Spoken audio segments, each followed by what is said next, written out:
Berarti kalau saya paham di perjanjian lama itu standar Tuhan itu rendah sekali, Pak. Kok harus membenci musuh? Kalau kita bandingkan di PB, kasih musuh, itu kan patokan kita, ya kan? Standar moral tertinggi, kasih musuh yang bahkan tidak bisa kita lakukan secara manusiawi. Mungkin saja karena ngapain sih nggak kasih musuh gitu kan? Tapi di PL ini secara terang-terang bencilah musuhmu. Seolah yang pertama itu memang moral yang Tuhan kasih ini terlalu rendah. Gitu.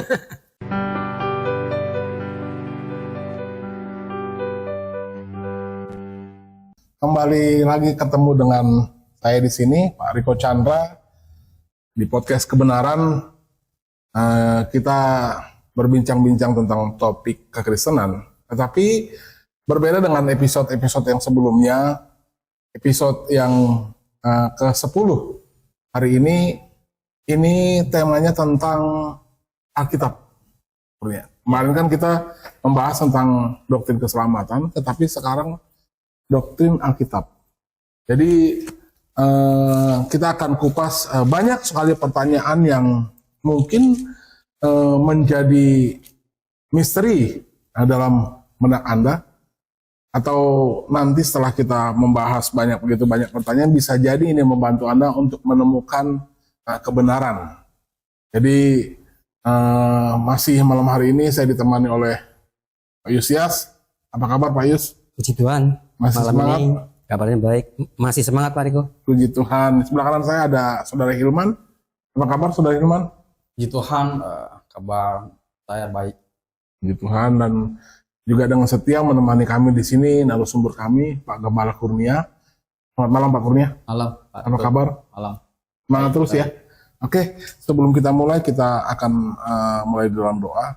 Kita bersatu dalam doa. Tuhan, terima kasih atas pimpinan Tuhan, berkati kami, pimpin acara ini supaya lewat program malam hari ini kami bisa berjalan dengan baik, melaksanakannya dengan baik sehingga bisa menjadi berkat bagi banyak orang yang menyaksikan program ini. Terima kasih Tuhan. Dalam nama Yesus kami berdoa mengucap syukur. Amin. Amin. Khusus tentang Alkitab. Bicara tentang Alkitab, orang Kristen percaya kepada Alkitab. Iya. Tetapi kenyataannya di dunia ini, begitu banyak kitab-kitab lain yang sepertinya menandingi atau bisa jadi menyamakan dirinya sejajar dengan Alkitab.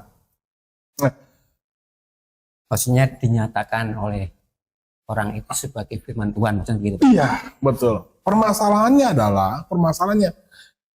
selain Alkitab, ada kitab-kitab lain yang menyatakan dirinya sebagai pewahyuan yang langsung dari Allah dan diyakini oleh masing-masing umat yang memegang masing-masing kitab ini sebagai dasar kepercayaannya atau dasar imannya.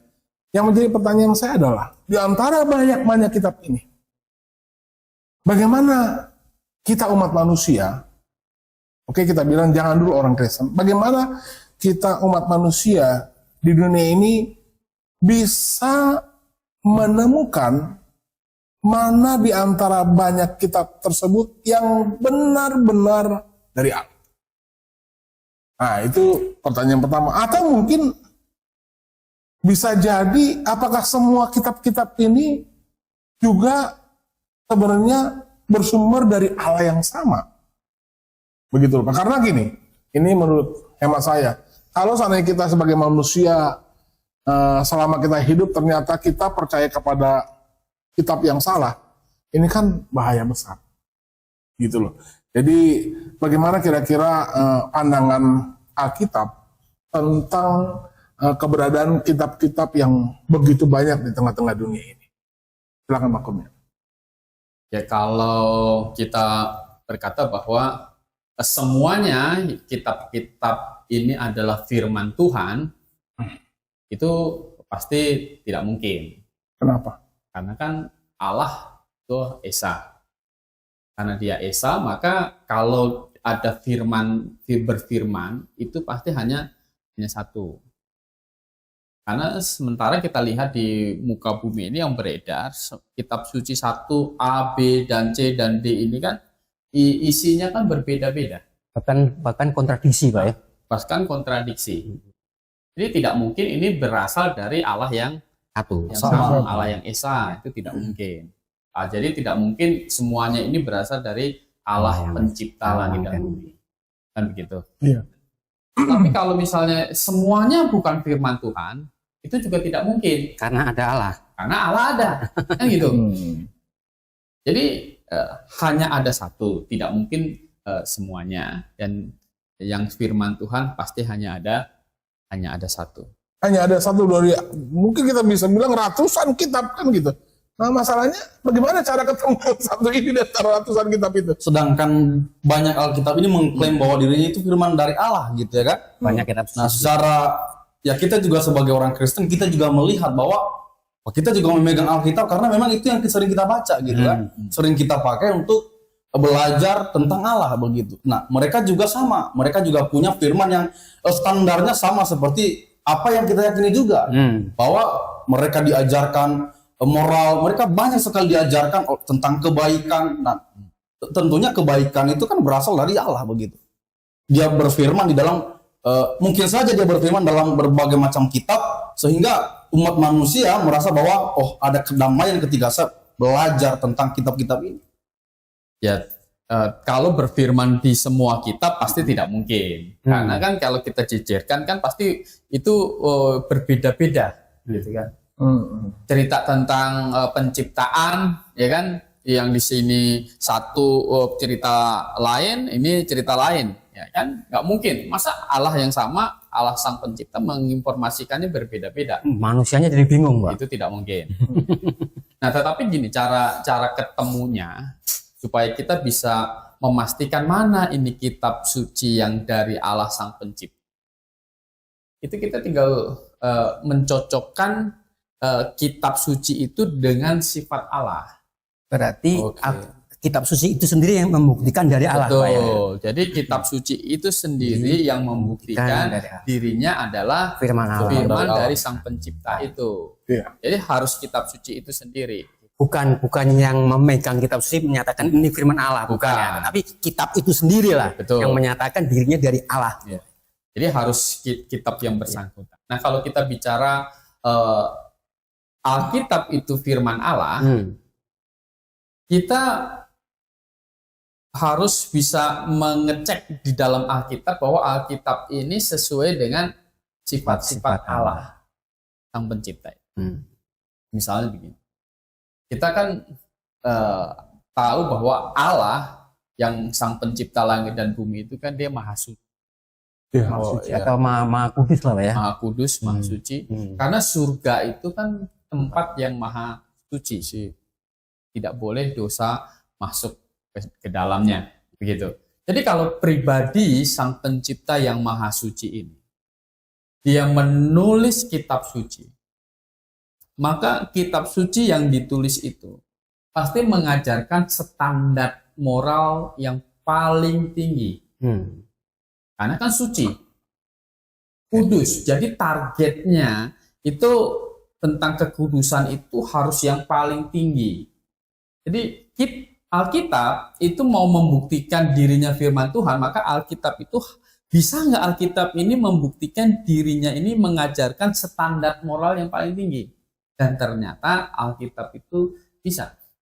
Gini loh Pak, bicara tentang standar moral ini kan erat kaitannya dengan hukum atau undang-undang.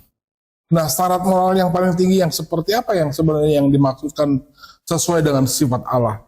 Karena kalau itu selaras dengan pemahaman hukum atau norma-norma, saya yang sebenarnya backgroundnya belajar tentang sedikit ilmu hukum, membunuh di satu tempat bisa dilarang, tapi di tempat lain bisa oke, gitu loh. Nah, maksud saya standar yang seperti apa untuk menentukan bahwa ini nilai moralnya tinggi? Apa yang dipakai untuk mengukur itu, Pak? Ya, begini. Yang semua manusia itu lakukan kan menikah.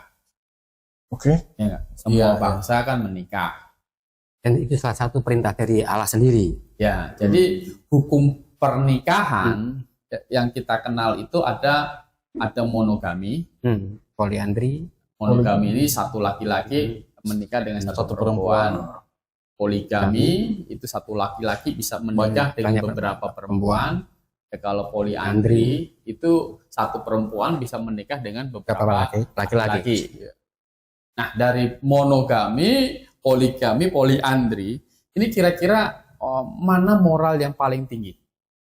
Secara logika, secara akal sehat ya yang monogami, Pak. So, kenapa harus monogami? Ya karena kan kalau monogami itu kan satu istri satu suami kan begitu. Nah kalau banyak istri tentunya ini bukan moral yang tinggi nih, ya, tapi kebutuhan yang lain yang tinggi.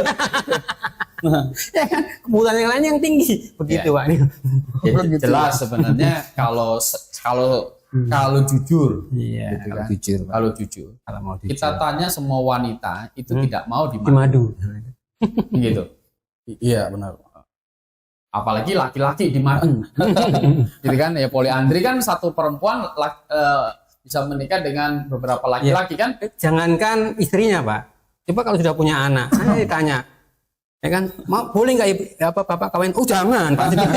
Anaknya Nggak jangan. senang dia, Pak. Iya betul. Nah, tetapi Pak, kalau saya mau memperdalam kemahsucian Allah tentang standar moral yang tinggi, Bapak singgung tadi tentang pernikahan ya. Ya, tentang pernikahan. Nah, tentang pernikahan dan dari penjelasan Bapak sepertinya Bapak lebih ke monogami lah ya. Ke monogami. Tetapi apakah kita bisa membuktikan hal demikian? Sedangkan kita lihat bahwa banyak sekali kasus di dalam Alkitab itu yang Tokoh-tokohnya tokoh-tokoh yang bahkan bersinggungan langsung dengan Allah, yang bahkan bisa dikatakan bahwa ini sebenarnya orang yang mengenal Allah, orang yang percaya Allah, tetapi kita lihat bahwa ternyata kehidupan mereka di dalam suatu pernikahan tidak mengikuti standar seperti yang Bapak kasih tahu tadi atau jelaskan tadi, bahwa mereka mengikut ajaran Tuhan tentang monogami, ajaran Alkitab tentang monogami, sedangkan mereka ada yang banyak, misalnya Salomo kita tahu bahwa paling terkenal banyak istri, Ya.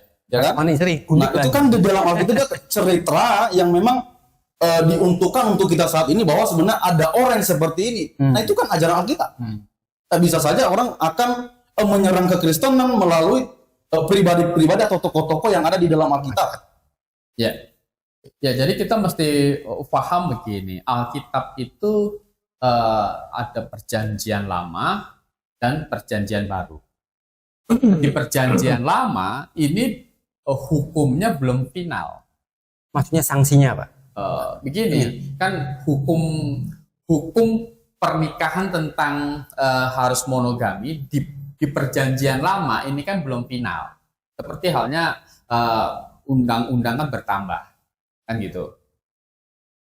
Nah, ditambah dengan perjanjian baru. Ini barulah lengkap Alkitab. Jadi kalau kita disebut Alkitab, itu bukan perjanjian lama saja. Harus dua buku, Dua buku. dua buku utama itu ya. Jadi yang kita maksud Alkitab itu bukan hanya PL saja, tetapi PL dan PB inilah Alkitab. Gitu. Nah, kita lihat dulu ayatnya yang menegaskan bahwa harus monogami. Coba di 1 Tesalonika 4 ayat 4. 1 Tesalonika 4 ayat 4. Ya, 1 Tesalonika 4 ayat 4. Oke, saya baca boleh ya Pak? Ya. Supaya kamu masing-masing mengambil seorang perempuan menjadi istrimu sendiri dan hidup dalam pengudusan dan penghormatan. Ya. Jadi masing-masing kamu mengambil berapa? Seorang. Nah, seorang saja. Jadi tidak boleh ambil 2, 3 atau 4. Gitu. Tidak boleh. Kamu bisa adil juga tidak boleh. Gitu. Jadi Ini sudah final ya? sudah Ya, final. Jadi ini sudah final. Kamu masing-masing harus mengambil satu orang saja, satu orang istri menjadi satu orang perempuan menjadi istrimu. Ternyata kenyataannya di perjanjian lama banyak Kasus-kasus tokoh-tokoh seperti yang poligami. istrinya banyak. Ya, begini. Bagaimana menyikapi? Di dalam perjanjian lama itu ditulis begini. Di Kejadian pasal 2 ya. Coba dibaca dulu. Ayat ke-24. Ya, Kejadian pasal 2 Ayat 24.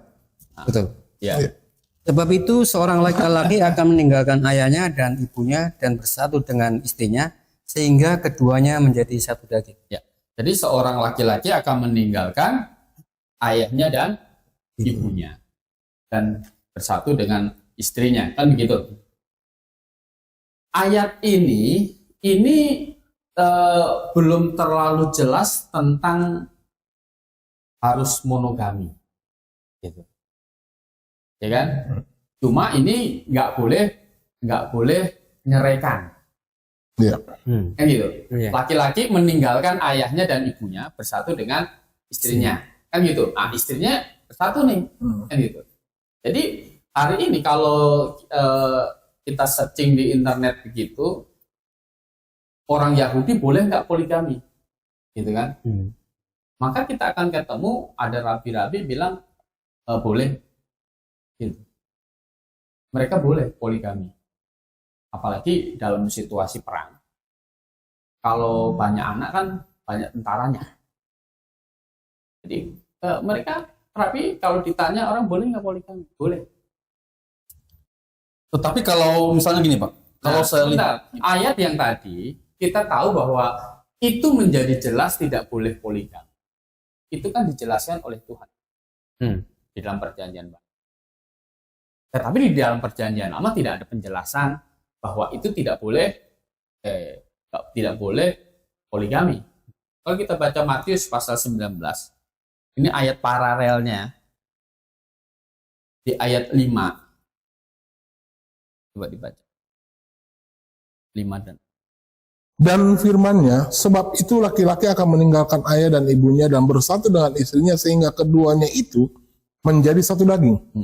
Nah, ini yang kita baca tadi. Iya. Di kejadian tadi kan. Kemudian dijelaskan ayat 6. Demikianlah mereka bukan lagi dua, melainkan satu.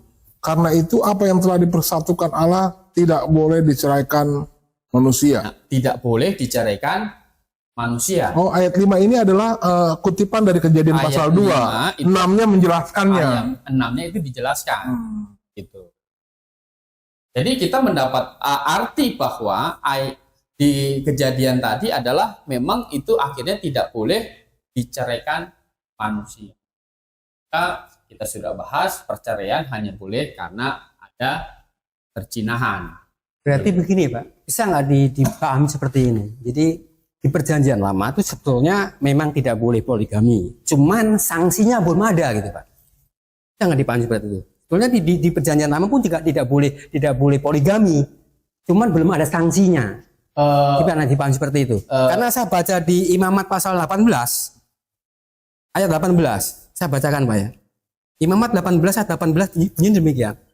Janganlah kau ambil seorang perempuan sebagai madu katanya. Berarti kan ini poligami, nggak boleh poligami.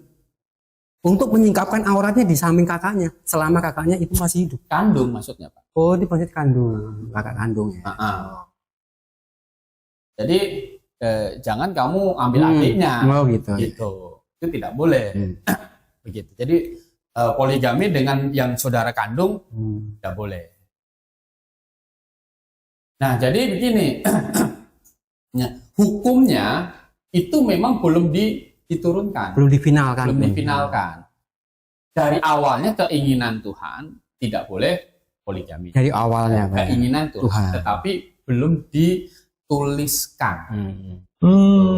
Kan hukum kan mengikat kalau sudah dituliskan. Kan gitu. Sudah mengikat kalau sudah dituliskan. Nah, perjanjian baru itu akhirnya melengkapi, menuliskan itu bahwa tidak boleh poligami. Jadi yang kita pegang bagaimana? Yang kita pegang apakah kita berhenti di perjanjian lama saja? Ya tidak. Gitu. Karena yang dikatakan Alkitab itu perjanjian lama dan perjanjian baru. Perjanjian lama dan perjanjian baru. Jadi yang mengikat kita adalah hukum yang terakhir yang keluar. Iya. Nah, itu perjanjian baru tidak boleh poligami. Jadi sejak Tuhan Yesus berkata bahwa mereka itu tidak boleh diceraikan oleh manusia, Maksudnya adalah monogami sebenarnya. monogami itu tidak boleh lagi. Kalaupun ada catatan-catatan Alkitab tentang orang-orang yang melakukan poligami, berarti itu sebenarnya bukan Tuhan mau, tetapi lebih mereka yang kepada mau. mereka yang melanggar. Itu ya Pak? Ya. Kalau di dalam perjanjian lama itu sebenarnya belum melanggar karena hukumnya kan belum ada. diturunkan. Sanksinya belum diturunkan loh ya. Jadi belum diturunkan bahwa tidak boleh poligami kan gitu. Itu belum ada. Maka kan kita mendapatkan cerita orang-orang beriman perjanjian lama itu berpoligami. Iya, Yakub berpoligami, Abraham berpoligami. Abraham yang bapak orang beriman, gitu kan? Itu berpoligami. Jadi Abraham berpoligami, kemudian Yakub berpoligami. Berarti Abraham kalau hidup di perjanjian baru nggak boleh tuh ya Pak? Tidak boleh. Langsung neraka pasti. Masuk neraka.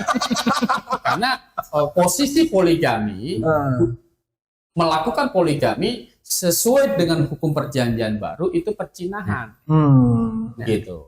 Hidup dalam perjinahan nggak masuk surga. Iya betul, sesuai dengan hukum perjanjian baru itu adalah percinahan. Pak, bisa sedikit tambahkan mengenai tentang kejadian 2 ayat 24 tadi. Iya.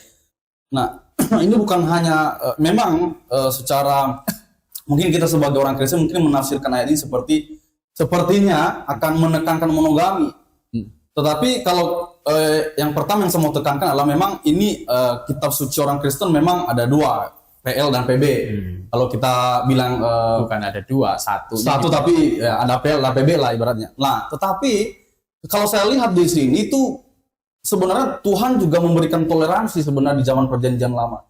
Toleransi kepada siapa yang memang kalau misalnya dia mau menikah, mau 1, mau 2, mau 3 ya Tuhan juga nggak larang kan? Karena nggak ada hukum yang spesifik yang menekankan nggak boleh poligami. Nah, kalau saya lihat di PB sebenarnya itu menekankan kisah di dalam Kejadian pasal 2 di mana memang hanya ada 2 pribadi saat itu, nggak banyak gitu. Kalau kita lihat, ya kan? Di PB seperti yang dibilang tadi bahwa di Matius, oh ini adalah kutipan dari Kejadian, ya kan? Tetapi kita lihat di Kejadian 2 sebenarnya nggak ada orang lain selain Adam dan Hawa.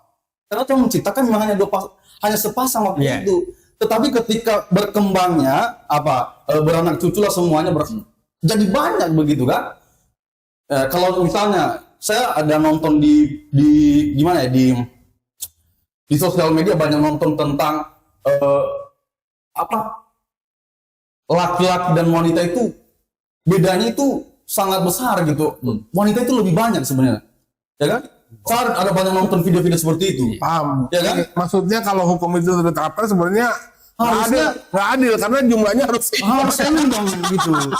Nah, habis itu di PL kalau saya lihat bahwa ternyata perjanjian baru itu menekankan idealnya begini. Idealnya kalau bersuami istri cukup 1 saja. Tetapi kalau dia menekankan ke poligami, yang pertama saya mau tekankan bahwa Alkitab tidak melarang orang poligami. Itu yang saya lihat tidak dicatatkan secara spesifik. Tetapi dia memberikan suatu pemahaman bagi kita bahwa menurut saya di dalam Matius tadi, di dalam Kejadian juga pasal 24 itu sebenarnya dia menunjukkan bahwa sebenarnya dalam pernikahan idealnya begini. Idealnya begini. Boleh nggak poligami? Kalau secara pemahaman saya ya mungkin boleh-boleh saja gitu. Ya kan mungkin boleh-boleh saja. Ya kan? Nah, tetapi bagaimana menurut Bapak, bagaimana cara menyikapi beberapa yang saya udah kasih tahu tadi, bahwa beberapa pandangan seperti ini bisa saja muncul di benak pemirsa yang ada di rumah juga. Yang dimaksudkan oleh saudara Hilman itu ada orang Kristen yang beranggapan boleh poligami gitu. Maksudnya begitu Bapak Hilman? Ya mungkin ya. Tetapi kita mau melihat secara sudut pandang sendiri dulu ya. Kita mau sudut pandang sendiri, ya kan? Ya, jadi begini, kan saya berkata begini, kalau di dalam perjanjian lama sampai perjanjian lama itu belum terlalu ditekankan harus monogami, kan gitu, ya kan? Maka tadi kan kita bilang Tuhan tidak mempersalahkan Daud poligaminya, kan gitu. Daud tidak mempermasalahkan itu. Salomo juga tidak dipermasalahkan poligaminya. Yang dipermasalahkan adalah dengan banyak istri akhirnya Allah bangsa lain merubah iman Salomo, masuk ke situ, di mana-mana ada bukit-bukit pengorbanan, kan gitu. Jadi Tuhan tidak pernah menegur Salomo tentang poligaminya, kan gitu. Tetapi kita membaca perjanjian baru, ayat tadi di Kejadian tadi kan, laki-laki laki-laki harus Laki-laki harus meninggalkan meninggalkan. ayahnya dan ibunya. Itu bukan bicara ke Adam. Itu bicara kepada orang-orang setelah Adam, kan begitu. Laki-laki akan meninggalkan ayahnya. Jadi nanti Adam kalau punya anak, ninggalkan dia bersatu dengan istrinya. Gitu. Karena itu ayat bicara sudah ada orang tuanya, sudah ada bapak ibunya. Nah, sebetulnya ada Pak. Sebentar. Nah. Jadi ini kemudian ayat tadi Tuhan Yesus perjelaskan tadi bahwa kalau begitu tidak boleh diceraikan. Kan begitu. Nah, sementara kalau poligami itu berarti ada pihak yang tidak setia. Misalnya suaminya berpoligami, berarti suaminya tidak setia dengan istrinya. Tidak mengasihi dan setia Pak. Betul. Jadi tidak bisa. Begitu. Ini tidak bisa.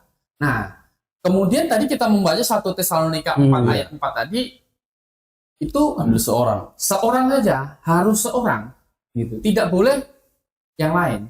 Jadi artinya kalau kayak Salomo hidup di dalam gereja sekarang, nah itu tidak boleh Masuk neraka dia. untuk neraka. Orang sekarang mau Iya. mau poligami, baliklah ke perjanjian lama. Sebetulnya masih ada ayat yang lebih spesifik lagi di Ya. masalah monogami. Coba dibuka di 1 Korintus 7 ayat 2. Satu. Korintus 7 ayat 2 itu lebih tekankan lagi. Ya, coba dibaca 1 Korintus. Tetapi mengingat bahaya percabulan, baiklah setiap laki-laki mempunyai istrinya sendiri. Dan setiap perempuan mempunyai suaminya sendiri. Jelas ini. Jadi harus sendiri. Jelas ini sendiri ini. Jadi Nggak boleh dibagi-bagi. suaminya nggak boleh dibagi-bagi Nggak boleh. sama Istrinya nggak boleh dibagi. Tapi kalau kita lihat ayat ini sebenarnya tidak dikatakan satu doang. Iya. yang di Dia di situ dia Sebenarnya kalimat ini bisa Saya- multitafsir. benar gitu. Saya juga punya istri harus gitu. Emang harus karena Kalau ini kalau kita istri saya 4 sendiri, kan bisa sebenarnya. Suami 4 sendiri bisa juga. iya. Mungkin ini kan penekanan gini. Rasul Paulus kan bilang gini. Kalau ini kan mengenai tentang pernikahan, tetapi dia bilang di sini tetapi mengingat bahwa hanya percabulan. Berarti untuk menghindari percabulan, ya saya pun dikasih tahu Rasul Paulus di sini bahwa saya harus punya istri, tapi tidak ditentukan berapa jumlahnya di sini. Oh gitu. Iya. Gini, kalau kamu ambil istri 2 itu sudah percabulan, gitu. Iya. Jadi 3 itu percabulan, Nah, yang nggak percabulan itu cuma 1. Berarti istrinya bukan suaminya sendiri. Betul tidak? Kalau saya ambil 2 istri, berarti kan ini punya iya. laki-laki punya istri sendiri dan perempuan punya suami sendiri. Berarti kalau begitu 2 istri saya ini bukan suaminya sendiri. Suaminya si A sama si B. Ini dia melihat dari dua sisi pandang. Disatukan kan Berarti gitu. kan? Tapi kalau Ini ngomong ini berarti saya istri apa itu istrinya si A, suaminya si A sama suaminya si B. Iya. Nah, si A si B bukan suaminya sendiri. Dibagi sama yang lain, kan? Nah, jadi kan begini, Iya. kalau misalnya poligami itu tidak bisa diterapkan dengan penafsiran dengan penjelasan Tuhan Yesus dari Kejadian. Tadi kan Matius pasal 19 ayat 6 tadi kan, demikian mereka bukan lagi 2 melainkan 1. oh iya. Kan gitu. Iya. Mereka bukan lagi 2, suami istri yang menikah, mereka bukan lagi 2 melainkan 1. Iya. Nah, ada perempuan lain. Jadi berapa ngitungnya ini? Jadi banyak ya, Pak. Tidak 1,5 berarti. Kan tidak bisa. Iya. Gitu. Jadi memang Alkitab satu-satunya kitab suci yang mengajarkan harus monogami ya memang. Iya. Oh, berarti kesimpulan Alkitab ini walaupun di dalam perjanjian lama ada banyak kasus seperti itu, tapi sebenarnya memang Tuhan sudah menekankan ketika penciptaan bahwa sebenarnya ya hanya ada satu pasang begitu. Ya kehendak Tuhan. Kehendak Tuhan, tetapi ada banyak juga yang memang bukan berarti kita benarkan tindakan misalnya Salomo. Kita Abraham. tidak benarkan itu berarti ya. Kita begini posisinya, kan Tuhan tidak mempersalahkan poligaminya mereka. Iya. Pada saat itu. Iya, pada saat itu. Karena masih progres berjalannya Masih hukum. progres berjalan, belum ada yang hukum mengatur harus monogami. Monogami. Makanya zaman Musa kan gitu. Zaman Musa mereka minta Surat cerai. surat cerai. Boleh tuh Musa kasih kan gitu. Tetapi kata Tuhan itu karena kekerasan Ketegaran hati mereka. tetapi tetap dikasih. Iya. Nah, Musa itu kan tidak melanggar hukum Taurat, gitu kan. Dengan dia mengizinkan perceraian itu tidak melanggar hukum Taurat gitu. Nah, tetapi sekarang ini setelah perjanjian baru itu diberikan oleh Tuhan Yesus Kristus lewat para rasul, kita tahu itu tidak boleh dengan alasan apapun gitu. Tidak boleh. Jadi hukum yang mengikat kita adalah yang di dalam perjanjian baru. Setelah ini hukum ini diturunkan, inilah yang mengikat manusia. Jadi kita tidak bisa berkata bikin, Bapak beriman saja poligami. Saya kan, apalagi saya imannya masih cetek gitu kan. Kan gitu. Nah, tetapi hukum yang mengatur Abraham, pernikahan Abraham dengan kita sudah berbeda. Kita ini disempurnakan. Kalau kita membaca di Matius pasal 5, ini kan hukum disempurnakan ini. Nah, misalnya ayat pasal 5 ayat 31 dan 32, coba dibaca. Matius 5 31 sampai 32 Ya. telah difirmankan juga, siapa yang menceraikan istrinya harus memberi surat cerai kepadanya. Jadi kan boleh gitu kan, asal kasih surat cerai. Ini di zaman PL Pak ya. Zaman PL, Zaman Musa nih Pak ya. Musa. Terus Tetapi aku berkata kepadamu, jadi sekarang nih Oke. setelah ini Tuhan Yesus katakan, setiap orang yang menceraikan istrinya kecuali karena zina, ia menjadikan istrinya berzina. Dan siapa yang kawin dengan perempuan yang diceraikan, ia berbuat zina. ya, jadi seperti itu. Ini peningkatan moralnya di sini jelas Ini ya Pak. peningkatan moralnya. Nah, ini moral yang mengikat kita itu. Jadi ketika kita berkata Alkitab ini adalah standar moral yang paling tinggi ya tentang pernikahan, ini hukum terakhirnya yang mengikat semua orang. Semua orang sebenarnya, karena kan firman Tuhan itu kan tidak di banyak tempat. Sebenarnya hukum ini harus monogami itu mengikat kepada semua orang, bukan hanya orang Kristen. Mengikat kepada semua orang. Siapapun orang setelah hukum ini diturunkan, Tuhan Yesus berkata ini kan tidak boleh menceraikan begini. Karena yang menceraikan membuat istrinya menjadi perzinahan gitu. Itu mengikat kepada semua. Nah, orang Kristen yang memang betul-betul percaya Alkitab satu-satunya, ini yang mengikat kita. Oke, tentang standar moral yang tinggi yang dikaitkan dengan sistem pernikahan, kita cukup sudah. Berarti kita paham ini adalah monogami. Pelajaran untuk saudara Hirman. Monogami ya. Berarti berpikir untuk poligami jangan. Kita juga yang sudah juga nggak boleh juga untuk tambahan gitu. Kadang-kadang kalau kita nggak melihat dari sisi PL ke PB, kalau kita hanya melihat PL, kadang-kadang kita berpikir kayaknya kok aneh ya gitu ya. Sistem pernikahan yang Tuhan desain ini gitu. Tetapi ya puji Tuhan ya pada malam hari ini Enaknya yang mana? Yang poligami atau yang monogami? Enaknya. kalau menurut penjelasan malam ini sih enaknya monogami lah ya. Puji Tuhan. Enaknya monogami. Luar Karena biasa. ini sesuai firman Tuhan ini. Oke, kalau standar moral tentang pernikahan, fix itu adalah monogami. Harus monogami. Coba Dan Pak hanya Kurnia Alkitab kasih coba Pak Kurnia kasih contoh lain selain dari pernikahan yang menjelaskan bahwa moral Alkitab itu jauh lebih tinggi daripada kitab lain. Ada nggak? Tentang mengasihi ya. Tentang mengasihi. Di mana Pak? Mengasihi, coba kita baca Matius 5 lah, tadi kita 5 Matius 5 ayat 44. 44. Saya boleh baca ya? Iya. Tetapi aku berkata kepadamu, kasihlah musuhmu dan berdoalah bagi mereka yang menganiaya kamu. Nah, di ayat 43 dulu dibaca 43. 43-nya. Kamu telah mendengar firman, kasihlah sesamamu manusia dan bencilah musuhmu. Oh, berarti ini Itu di dulu perjanjian perjanjian lama. lama. Nah, kalau di perjanjian lama, bencilah musuhmu, belum nggak salah. Kan memang ada begitu bunyinya. Mata ganti mata, gigi ganti gigi. Iya, di perjanjian Lama. lama. Jadi sama kasusnya masalah poligami tadi. Iya. Di perjanjian lama bunyinya begitu. Kasihlah sesama manusia dan bencilah Musuhmu. musuhmu. Oke. Itu di dalam lama hukum. Nah, kemudian ditingkatkan oleh Tuhan ayat 44 tadi kan, tetapi aku berkata kepadamu, kasihilah Musuhmu. gitu, kasihilah musuhmu dan berdoalah bagi mereka yang menganiaya kamu. Makanya kan di perjanjian lama Daud itu berdoa supaya musuhnya itu Tuhan celakakan. Kalau hari ini kita nggak boleh, Pak. Hari ini kita nggak boleh. Kan gitu. Hari ini justru kita berdoa untuk musuh kita supaya bertobat, Pak. Tuh. Selamatkan kan begitu. Jadi berdoalah mereka yang menganiaya kamu. Kan begitu. Oh, yang paralel dengan ini Roma 12 ayat 20. Ya. Roma 12 Roma 12 ayat, Pak. ayat 20. Oke. Saya bacakan boleh? Hmm. Tetapi jika seterumu lapar, berilah dia makan. Jika ia haus, berilah dia minum. Dengan berbuat demikian, kamu menumpukan bara api di atas kepala. Ya.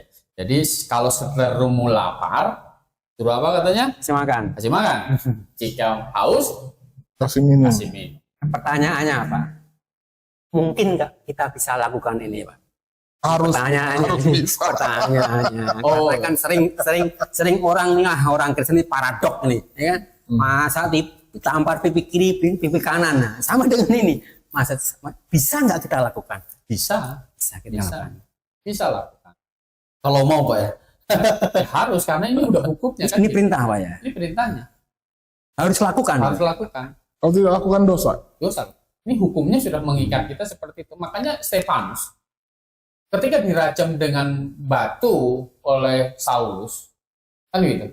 Adakah dia Stefanus itu mengutuk Paulus? Ya, tidak. Tidak. Gitu kan? Dia berdoa untuk yang menganiaya. Persis seperti ini, tetapi kasihlah kepadamu, kasihlah musuhmu, dan berdoalah bagi mereka yang menganiaya kamu. Stefanus melakukan. Dia berdoa untuk Paulus. Dia tidak maki-maki Paulus, dia tidak kutuk-kutuk. Nah, ini yang mengikat kita sekarang.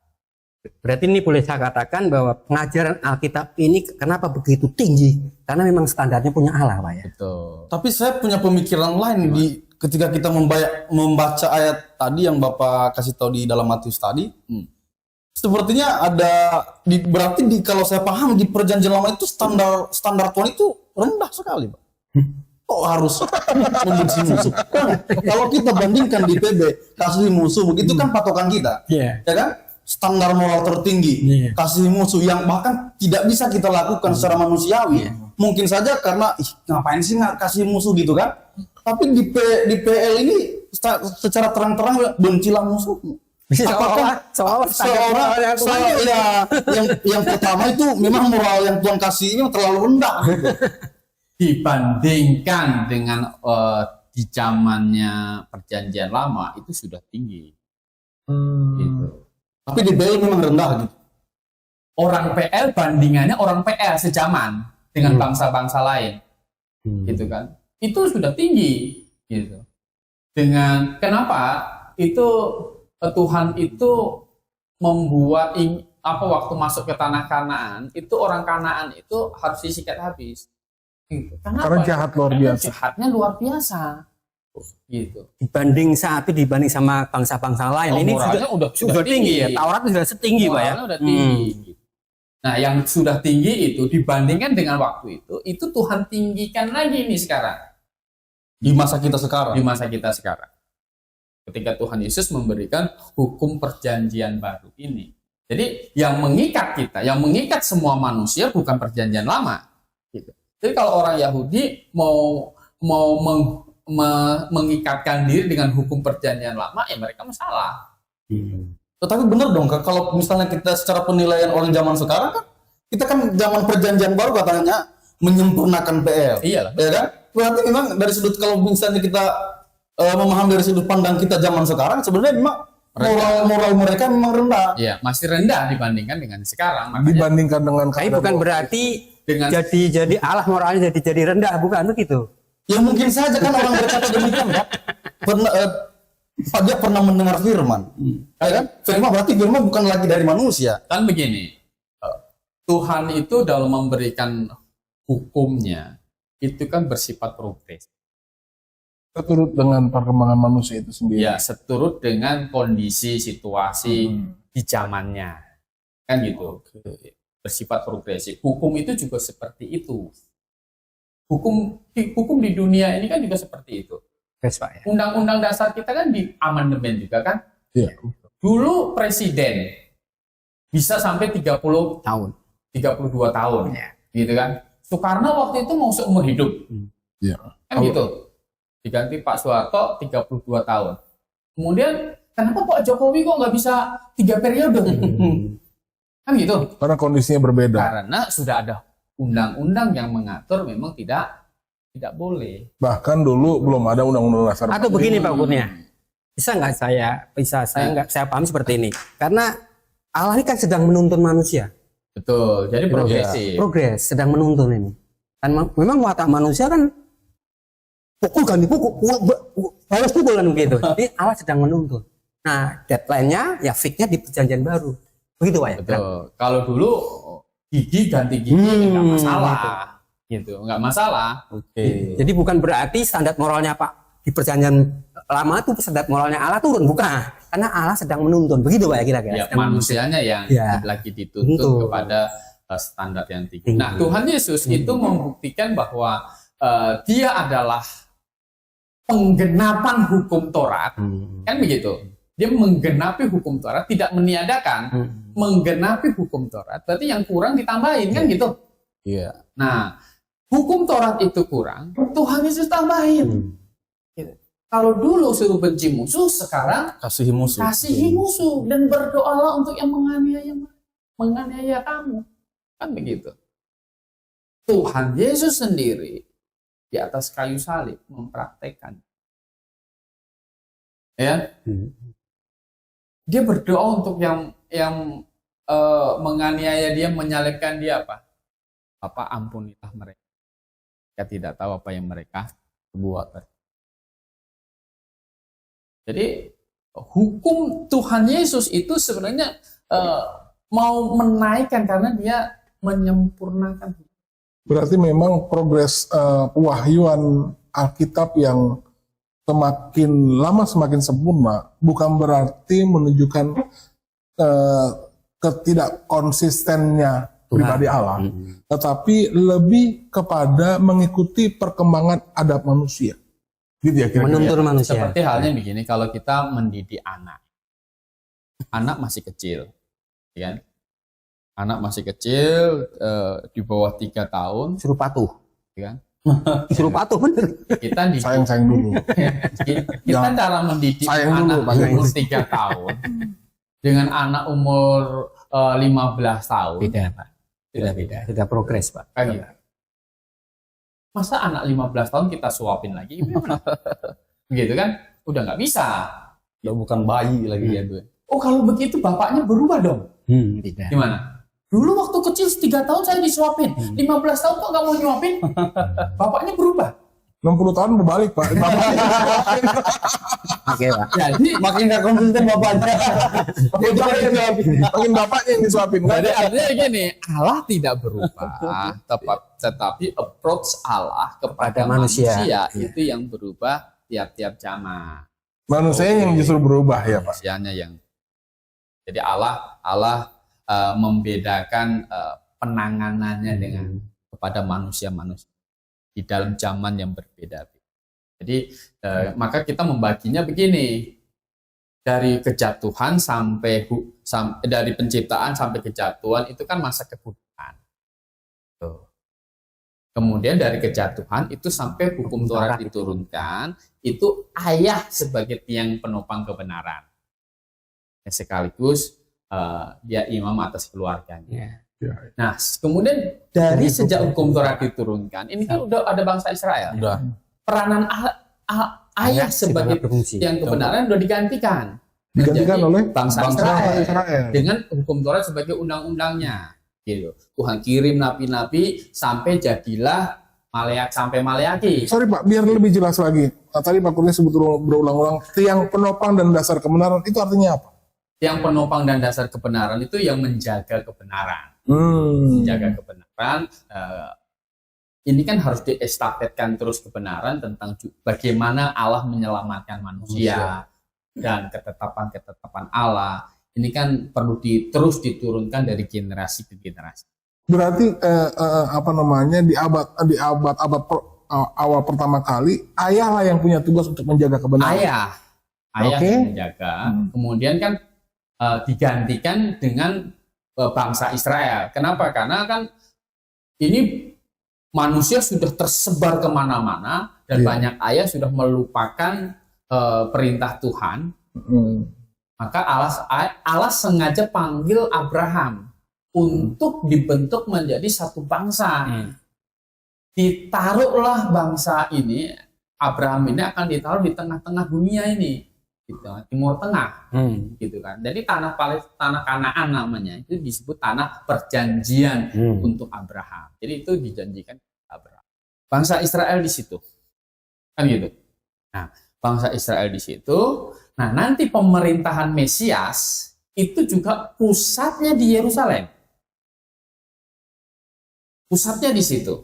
Nah, kemudian karena menolak, ya kan, menolak ini menjadi ditunda dulu masa pemerintahan di Yerusalem oleh Mesias itu. Maka kita ini Pindah ke jemaat. jemaat. Masa jemaat, Tuhan mendirikan tiang-tiang penopang ini jemaat-jemaat, kumpulan orang-orang yang percaya di satu tempat. Tuhan bilang 2-3 orang berkumpul, aku ada di situ. Nah, ini jemaat. Artinya begini, kalau orang mau cari tahu di mana ada Allah yang benar, dulu Di Israel. ayah yang bertanggung jawab. Ya. Carilah sosok ayah yang teladan gitu ya Pak. Lama-lama kira-kira ini kalau saya bisa kasih jelas sebentar saja, ayah akhirnya banyak yang nggak beres, digantikan satu bangsa, dibentuk oleh Abraham. Sekarang berubah ke jemaat. Ke jemaat. Berarti itu adalah sekarang ini tugas kita untuk menjaga kebenaran. Betul, tugas kita untuk menjaga kebenaran. Jemaat. Nah, di dalam jemaat, kan jemaat ini kan bukan bangsa Israel. Iya. Nah, Tuhan memberikan hukum yang baru yang kita sebut kitab perjanjian baru ini. Gitu. Nah, inilah hukum baru ini sekarang ini berlaku untuk semua orang, gitu kan. Kalau ada orang Israel bertobat percaya Tuhan Yesus jadi anggota jemaat, nah ini yang berlaku. Dia tidak boleh saya anggota jemaat tapi saya mau sampai Maleakhi saja, kan saya orang Israel. Nggak bisa. Hukum yang berlaku bagi dia tetap sampai wahyu. Gitu. Itu firman Tuhannya. Harus sampai wahyu, tidak berhenti sampai di Maleakhi. Hanya sampai wahyu, tidak boleh tambah juga. Gitu kan. Namanya alat ukur kan harus pasti. Iya. Kalau alat ukur nggak pasti begitu, bagaimana? Nggak boleh ngaret ya Pak. Nggak boleh ngaret. Gitu. Kembali lagi Pak, kembali tadi yang kecuali Allah yang maha bermoral tadi. Ya. Apalagi sifat Allah yang bisa membuktikan Alkitab firman Tuhan. Ya, tadi kan maha suci. Iya. Allah maha suci, maka kita tadi Alkitab itu mengajarkan standar moral yang paling tinggi, termasuk kasih. Iya. Memang hak kita harus melakukannya. Itu tuntutan. Saking tingginya. Kadang-kadang memang itu kita berat. Memang karena saking tingginya. tinggi Karena yang dipakai standarnya. memang standarnya Allah. Bukan standarnya manusia, Pak. Kalau standarnya manusia, balas pukul. Itu mah bukan kasih lagi. Ya kalau ukuran manusia normal. Tapi ini di mata Allah, di hukum yang baru ini salah. Kalau perjanjian lama tidak apa-apa. Gigi, nggak masalah. Nah, jadi dari sifat Allah Maha Suci ini kita tahu Alkitablah yang memenuhi syarat dan bisa dibuktikan. dibuktikan bahwa standar moral yang diajarkan Alkitab itu paling tinggi. Sekali lagi, bukan Alkitab itu bukan berhenti di perjanjian lama, tapi harus selesai sampai perjanjian baru. Itu hukum yang dipakai. Nah, kemudian Allah Maha Suci. Allah Maha Suci dan Allah punya sifat lain lagi, ada Allah Maha Benar. Ya kan? Oke. Nah, kalau Allah Maha Benar, maka kitab yang mau membuktikan dirinya adalah kitab yang ditulis oleh Allah, yang diilhamkan oleh Allah, itu harus tidak ada salah. Berarti Alkitab ini kita harus yakin nggak pernah ada salah. Oh, saya sudah yakin. baca. Harus yakin Pak Riko. Harus yakin. Bukan harus yakin, harus baca dulu, baca. Gitu kan? Cari tahu ada salahnya Nah. ketemu saya. Si yakin apa Pak Kurni ini Alkitab nggak ada salah Pak? Karena sudah baca. Saya sudah baca. Iya, Pak Riko sudah baca belum? Ya sudah baca. Tapi kan tentang ujilah segala sesuatu dan tidak kalau yang baik kan itu harus diuji. Kita nggak cuma cukup soal Membaca, pendapat, tetapi ada fakta yang bisa dibuktikan. Benar-benar membuktikan bahwa Alkitab tidak ada salah. Ya, Gitu loh. Ya, kita kan sudah baca Alkitab. Saya sudah baca dari Kejadian sampai Kejadian Wahyu berulang-ulang. Itu memang tidak ketepah. Jadi kalau pemirsa kamu salah boleh tulis di kolom Komentar. Boleh. Nanti kita tulis jawab, Pak, ya. salahnya di mana. Ini Pak, saya mau uji tentang yang satu ini. Contoh kasus aja. Kitab satu dengan kitab yang lain catat beda loh Pak.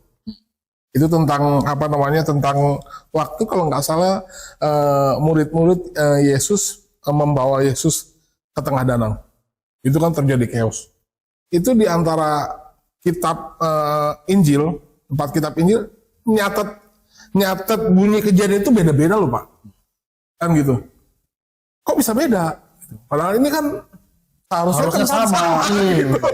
Gak boleh kontradiksi. Nggak boleh kontradiksi. Alahnya Esa. Yang dimaksud Iya. Pak Riko, waktu murid-muridnya berada di perahu, Iya. kemudian terjadi badai, Badai gitu kan.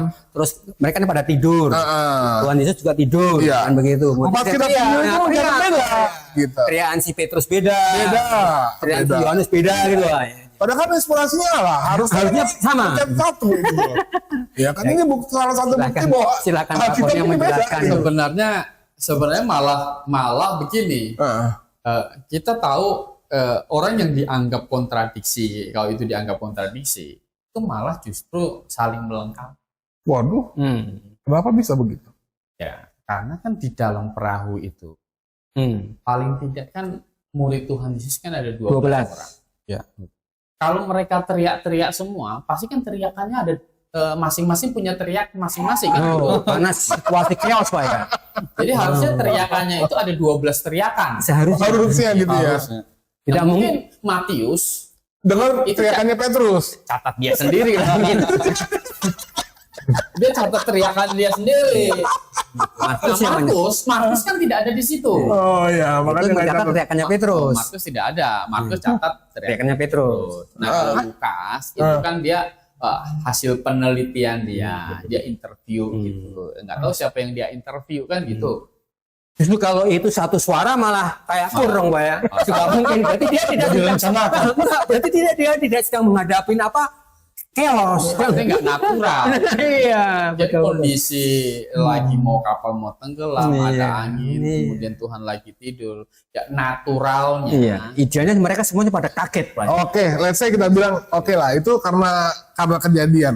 Ada satu ayat di perjanjian lama waktu Yosua berperang. Kan gitu.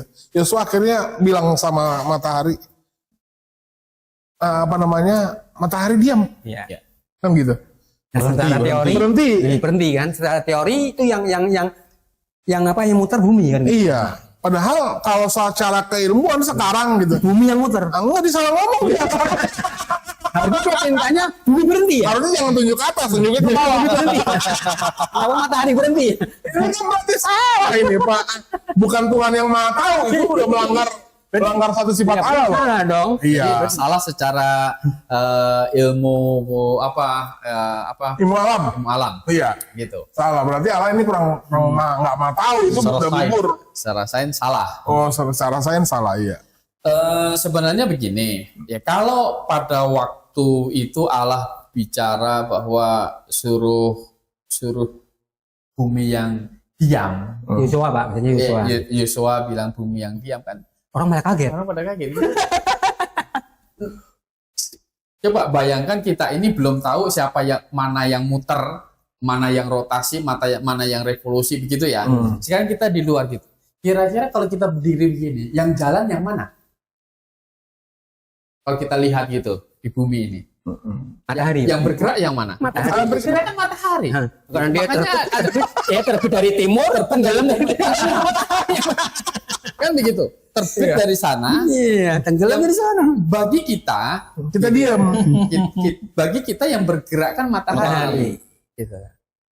Nah, makanya tuh Yosua perintahkan minta Matahari yang diam. Karena bagi manusia, gitu kan, matahari yang jalan. berjalan. Berarti boleh dikatakan Yosua pakai bahasa manusia, Pak ya. Bahasa manusia. Kalau disuruh bumi diam, memang Kaget. diam. Ini bagaimana ini? Justru nanti si Yosua saat ini dikatakan Yosua gila.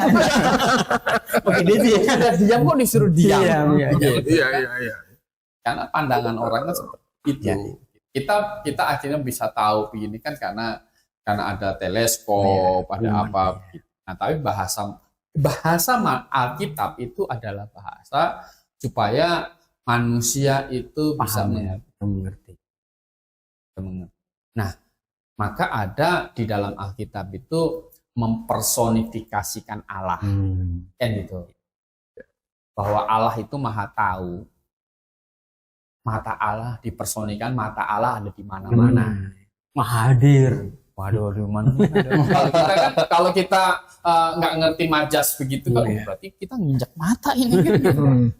Nggak begitu. Jadi mempersonifikasikan. Oke Pak, tapi saya mau sebenarnya banyak sekali sebenarnya yang dalam pikiran saya sebenarnya ayat-ayat yang menurut saya kontradiksi Pak ya. Tapi saya mau mengujinya dengan beberapa konsep. Mungkin ini memang udah lama sebenarnya diperdebatkan tentang bumi itu bulat begitu. Nah, tetapi walaupun sebenarnya ada di zaman sebelum kita ini ada satu kelompok yang memang percaya bahwa sebenarnya bumi itu datar gitu. Tetapi mereka temukan argumentasi mereka itu berdasarkan Alkitab. Yang pertama di PB berkata ternyata bumi ada ujung. Nah, ternyata di PL katanya bumi itu bulat.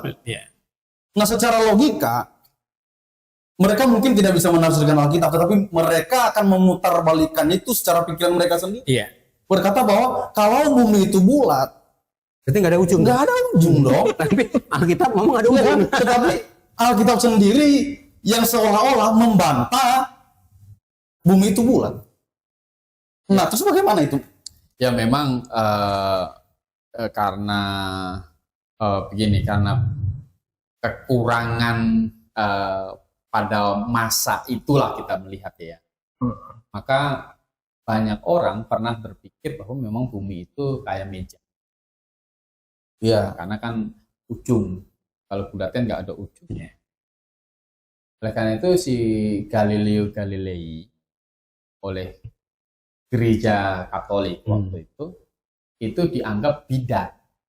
Karena waktu itu gereja masih berpikir bumi itu bulat dari ayat-ayat yang tadi bumi itu kotak begitu ya, ada ujungnya bulat begitu. Jadi dia dianggap bidat Karena menemukan bumi bulat. karena bertentangan dengan ajaran gereja. Iya. Tapi sebenarnya Alkitab kita itu sudah mengatakan bumi itu memang bulat. Bumi itu memang bulat. Kita harus mengerti bahwa nanti kita akan bahas Alkitab kita ini kan dicetak. Jadi kitab begini ini, kitab cetakan begini. Setelah mesin cetakan ketemu. Ya, abad 17. Abad 15 itu baru ketemu mesin cetak di Eropa. Gitu. Sebelum itu kan masih bersifat perkamen-perkamen, gulungan-gulungan jadi ada kesulitan tertentu sebenarnya untuk merumuskan apa yang dimau Alkitab juga. Nah, tapi kalau kita membaca Yesaya pasal 40,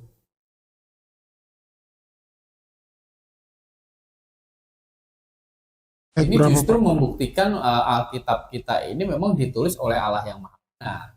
Hanya gereja pada waktu itu menafsirkannya masih salah saja.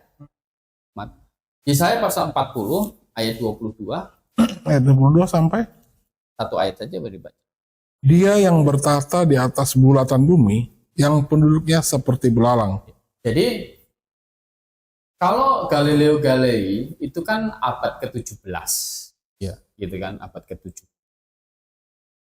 Dan pandangan dia bumi bulat itu ditentang Oleh gereja oleh Katolik. gereja Katolik.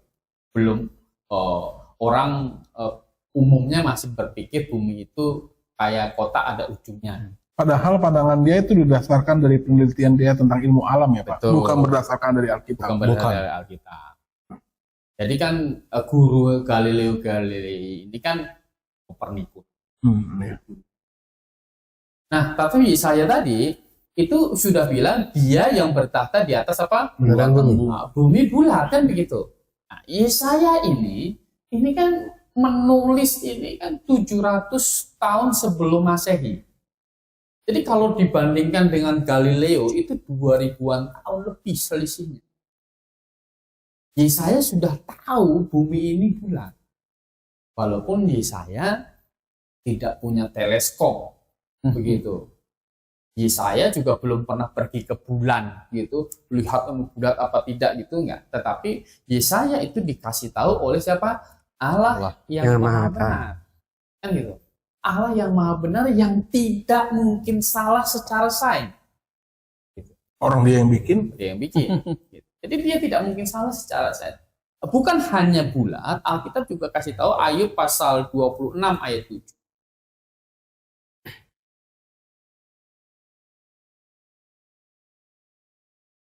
Ayub pasal 26 ayat 7 boleh dibaca? 26 ayat 27. ayat 7 ya. Ayat 7. Ayat 7.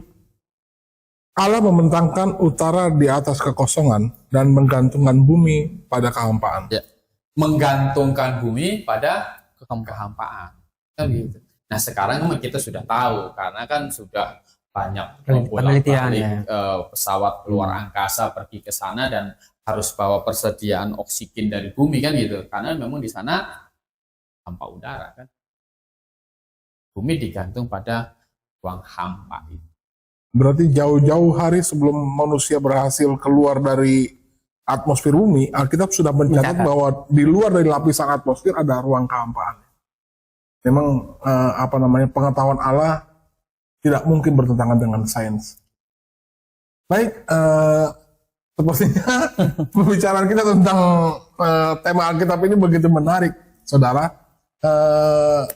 Saya sampai saat ini belum berani untuk menarik kesimpulan tentang doktrin bibliologi ini, karena memang menurut saya akan masih banyak episode-episode selanjutnya yang mengupas tentang pertanyaan tentang khusus tentang Alkitab. Begitu ya kira-kira Pak Purnia. Ini hari ini masih mengupas satu pertanyaan saja tentang Alkitab yang adalah satu-satunya firman Allah dengan syarat bahwa Alkitab tidak pernah salah. Kan begitu. Ya, nanti kedepannya kita akan kupas lagi begitu banyak pertanyaan dan saya berharap Anda mendukung program ini supaya kita bisa tetap terus setia melaksanakan program ini ke depannya, dan kami berharap lewat perbincangan yang seperti ini bisa menambah pengetahuan Anda, dan lewat pengetahuan yang Anda miliki Anda bisa menemukan kebenaran. Baik, kita tutup dalam doa, biar Saudara Hilman yang dibikin dalam doa. Kita bersatu dalam doa. Bapa di surga, terima kasih Tuhan atas pimpinan Tuhan dalam kehidupan kami Tuhan, hingga kami bisa memberitakan firman lewat podcast kebenaran ini. Tuhan kiranya selalu memberkati kami, terutama narasumber kami yang pada saat ini Tuhan yang sudah menyampaikan beberapa pertanyaan-pertanyaan seputar Alkitab. Tuhan, kiranya juga apa yang kami dengar, apa yang disampaikan oleh narasumber juga bisa bermanfaat untuk para pemirsa yang ada di rumah, dan supaya mereka bisa lebih mengenal tentang Alkitab yang mereka pegang saat ini. Terima kasih Tuhan, kami serahkan kehidupan kami ke dalam tangan Tuhan. Hanya di dalam nama Yesus Kristus kami berdoa. Amin. Amin. Baik, saudara, saya perlu mengingatkan untuk kita bahwa jangan pernah ragu memandang atau mengambil keputusan bahwa Alkitab adalah satu-satunya firman Allah. Nanti ke depan kita akan membuat banyak lagi pertanyaan untuk menguji teori ini apakah benar atau salah. Nah, kami sengaja banyak mengupas pertanyaan karena memang tujuannya adalah untuk mencari kebenaran itu sendiri. Kami berharap Tuhan pimpin kita semua dan kiranya saudara mendukung acara ini. Jangan lupa subscribe dan bagikan video ini kalau menurut Anda acara ini memberkati Anda. Baik, selamat Dan malam. jika ada pertanyaan, silakan tulis. Oh iya, jadi kalau ada pertanyaan boleh ketik di kolom komentar. Baik, selamat malam dan Maranatha.